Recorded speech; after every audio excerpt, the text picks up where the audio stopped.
Job chapter 38, verses 1 through 7 and 34 through 41. The Lord answers Job.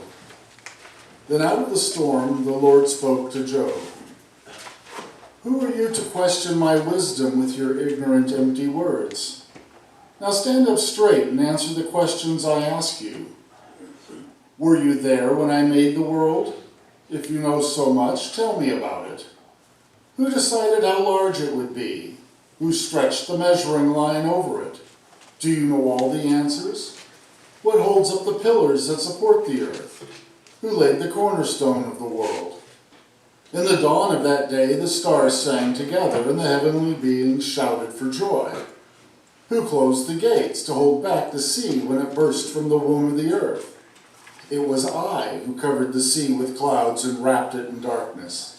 Can you shout orders to the clouds and make them drench you with rain? And if you command the lightning to flash, will it come to you and say, "At your service"? Who tells the ibis when the Nile will flood? Or who tells the rooster that rain will fall? Who is wise enough to count the clouds and tilt them over to pour out the rain, rain that hardens the dust into lumps? Do you find food for lions to eat and satisfy hungry young lions when they hide in their caves, or lie in wait in their dens? Who is it that feeds the ravens when they wander about hungry, when their young cry to me for food? Here is the first reading. Our second reading is from the first letter of Paul to the Hebrews, chapter 5, verses 1 through 10. Every high priest is chosen from his fellow men and appointed to serve God on their behalf, to offer sacrifices and offerings for sins. Since he himself is weak in many ways, he is able to be gentle with those who are ignorant and make mistakes. And because he is himself weak, he must offer sacrifices, not only for the sins of the people, but also for his own sins.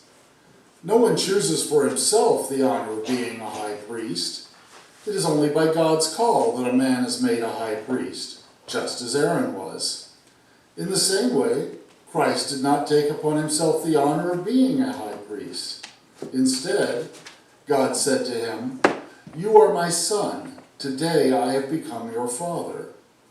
He also said in another place, "You will be a priest forever in the priestly order of Melchizedek." In his life on earth, Jesus made his prayers and requests with loud cries and tears to God, who could save him from death. Because he was humble and devoted, God heard him. But even though he was God's son, he learned through his sufferings to be obedient. When he made perfect, he became the source of eternal salvation for all those who obey him. And God declared him to be high priest in the priestly order of Melchizedek. Here ends the second lesson. Thanks be to God.